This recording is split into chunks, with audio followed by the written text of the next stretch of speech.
Did you attend any of P. Diddy's parties? Were you involved in any of the freak-off?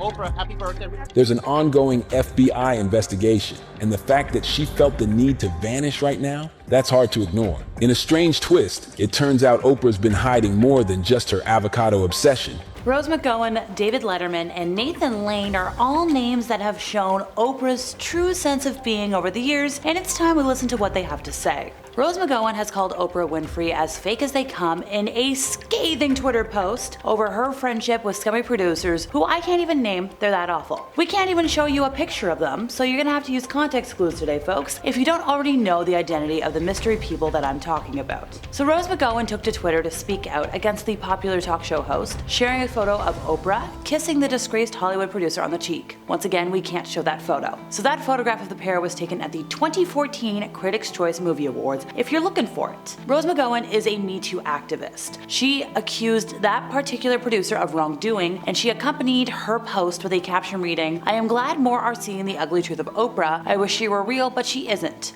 From being pals with insert anonymous producer's name here, to abandoning and destroying victims, she is about supporting a sick power structure for personal gain. She is as fake as they come.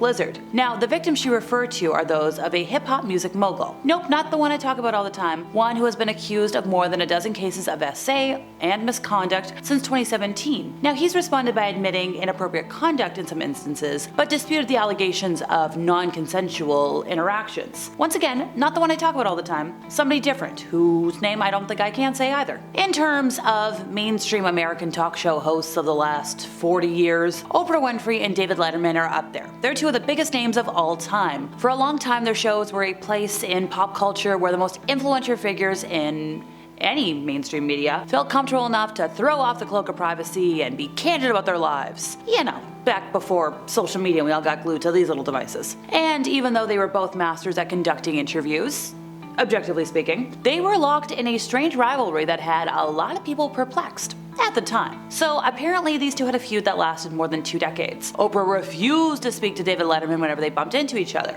So apparently this all started when Oprah appeared on The Late Show back in 1989, and apparently that was an uncomfortable experience for her. So the crowd was angry because the night before she'd hosted a TV show about devil worshipping, which was a complete disaster due to the outlandish claims of some of her guests that she seemed to entertain, including a couple of very deranged people. So when she went on Letterman, the crowd was so heated that one guest even called on the host to, and I quote, "rip her Dave." Now, Letterman explained why he felt Oprah got so angry at him, and he thinks she resented the fact that he didn't rise to the occasion and, go after that guy. And he said, which I probably should have, but it was completely out of control and I didn't know what I was doing. Now, admittedly, the late night talk show host did not help matters because afterwards he would make quips about Oprah's feelings towards him and exaggerate the situation. Letterman even claimed he was ill because he ate clams at her restaurant, The Eccentric. She likes to forget about that restaurant. Now, Letterman later made things worse in 1995 by tearing into Oprah during his duties at the Academy Awards, because he was the host that year.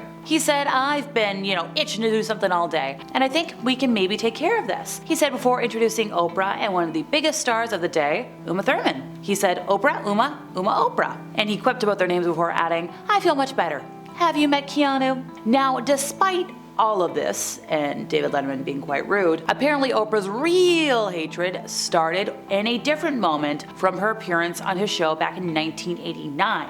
So, speaking with Jon Stewart in 2010, Letterman explained that Oprah hated him after he left her with his bill at a restaurant they were both eating in. So this was apparently long before the Academy Awards. She was out with Stedman, and Letterman was with his then girlfriend Regina. They were both at a restaurant having lunch on vacation, and he said to his girlfriend, "Oh, this is hilarious. I'm gonna make Oprah buy us lunch." So when the time came to pay the bill, Letterman told the waiter, "Oh, this woman right over there has been kind enough to take care of our check." And then he and his girlfriend waved to Oprah as they left, and he said, "We got a free lunch," and apparently that's where it started.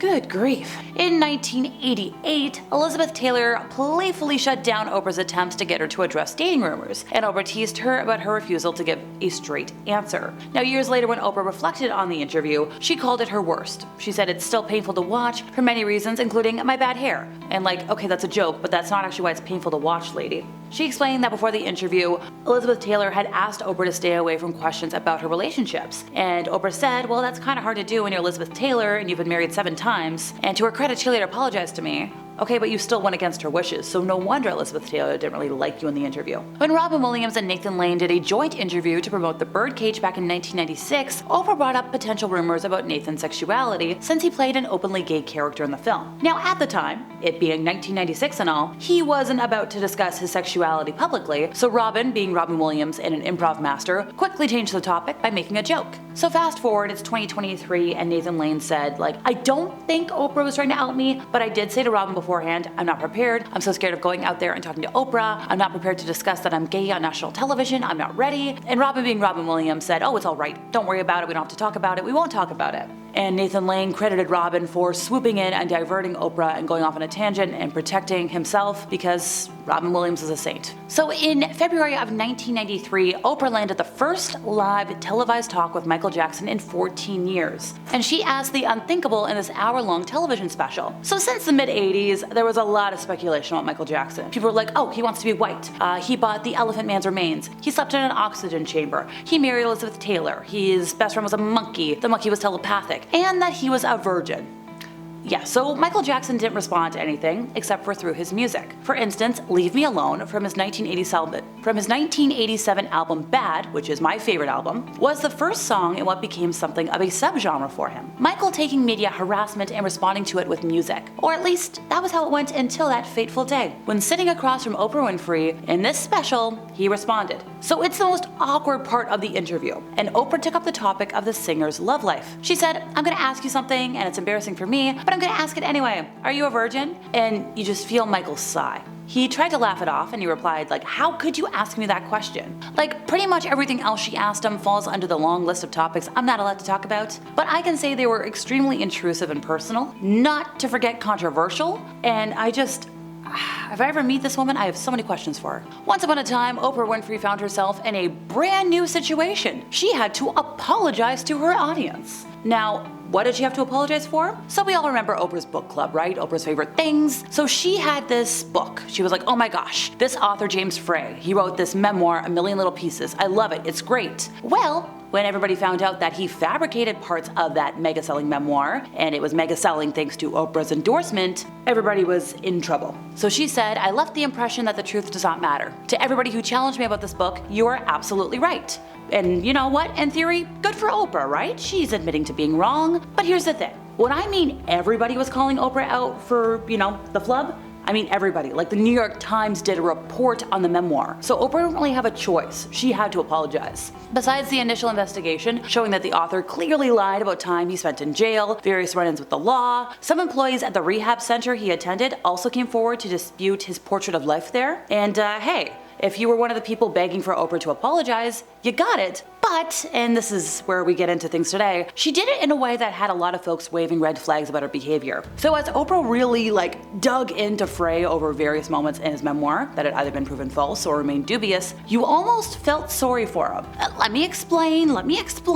So the audience clapped when Oprah kept spitting out zinger after zinger saying it's a lie, you presented as a false person. It was kind of hard to avoid thinking that the author was there to be put on display, not just to set the record straight, but for a public punishing, dare I say almost a witch trial of sorts? More than once, Oprah emphasized that experience embarrassed her. So her revenge was just shaming him in front of a live studio audience. And at the time, everybody was shocked. They were like, who knew Oprah was an eye for an eye kind of lady? So, my little question for you, Oprah. If you could see at the time now that everything was like a red flag and whatnot and so false, why didn't you see it sooner? Oh, and by the way, if you're looking for footage of that whole everything, it's been scrubbed from the internet. Make of that what you will. And that's all, folks. See you next time.